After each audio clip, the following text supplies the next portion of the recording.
السلام علیکم ورحمۃ اللہ۔ رسول اللہ صلی اللہ علیہ وسلم نے ارشاد فرمایا، اللہ تعالیٰ نے بچہ دانی پر ایک فرشتہ مقرر کر رکھا ہے، وہ یہ عرض کرتا رہتا ہے کہ اے میرے رب ابھی یہ نقطہ ہے، اے میرے رب ابھی یہ جمع ہوا خون ہے، اے میرے رب یہ گوشت کا لوتھڑا ہے۔ اللہ تعالیٰ سب کچھ جاننے کے باوجود فرشتہ اللہ تعالیٰ کو بچے کی مختلف شکلیں بتاتا رہتا ہے۔ پھر جب اللہ تعالیٰ اس کو پیدا کرنا چاہتے ہیں تو وہ پوچھتا ہے اس کے متعلق کیا لکھوں، لڑکا یا لڑکی، بدبخت یا نیک بخت، روزی کیا ہوگی، عمر کتنی ہوگی، چنانچہ ساری تفصیلات اسی وقت لکھ دی جاتی ہیں جب وہ ماں کے پیٹ میں ہوتا ہے۔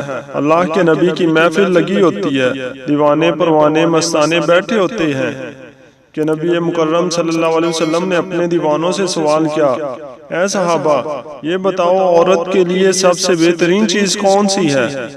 تمام صحابہ خاموش رہے تو شیر خدا حضرت علی رضی اللہ تعالیٰ عنہ اٹھے اور حضرت بی بی فاطمہ رضی اللہ تعالیٰ عنہ سے پوچھتے ہیں کہ اللہ کے نبی صلی اللہ علیہ وسلم نے سوال کیا ہے، عورت کے لیے سب سے بہترین چیز کون سی ہے؟ جلدی سے مجھے جواب دے دیں تاکہ میں اللہ کے نبی صلی اللہ علیہ وسلم کو جواب دے سکوں۔ حضرت علی رضی اللہ تعالیٰ عنہ وہاں پہنچے، آپ نے عرض کیا یا رسول اللہ صلی اللہ علیہ وسلم عورت کے لیے سب سے بہترین چیز حیا ہے۔ آپ صلی اللہ علیہ وسلم نے جواب دیا، کہاں سے پوچھ کے لائے ہو؟ حضرت علی رضی اللہ تعالیٰ عنہ نے کہا بی بی فاطمہ سے۔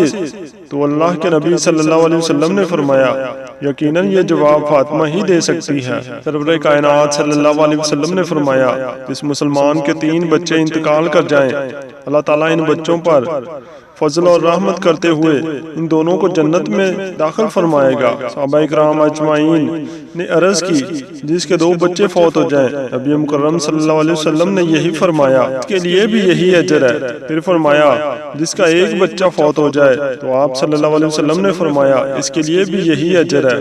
پھر فرمایا اس ذات کی قسم جس کے قبضہ میں میری جان ہے، جس عورت کا کچا بچہ فوت ہو جائے یعنی اس کا حمل ضائع ہو جائے، بچہ مر جائے لیکن پھر بھی وہ اس پر صبر کرے تو وہ بچہ اپنی ماں کو نافذ کرتا ہوا جنت میں لے جائے گا۔ رسول اللہ صلی اللہ علیہ وسلم نے ارشاد فرمایا غصہ شیطان کے سبب ہوتا ہے اور شیطان آگ سے پیدا کیا گیا ہے اور آگ پانی سے بجھائی جاتی ہے، لہٰذا تم میں سے جب کسی کو غصہ آئے تو وضو کر لیا کرے۔ اللہ تعالیٰ سے دعا ہے کہ اللہ تعالیٰ میرا سنانا اور آپ کا سننا اپنی بارگاہ الہی میں قبول اور منظور فرمائے، آمین۔ تمام دوستوں سے گزارش ہے کہ نیچے کامنٹ میں اللہ تعالیٰ ضرور لکھیے۔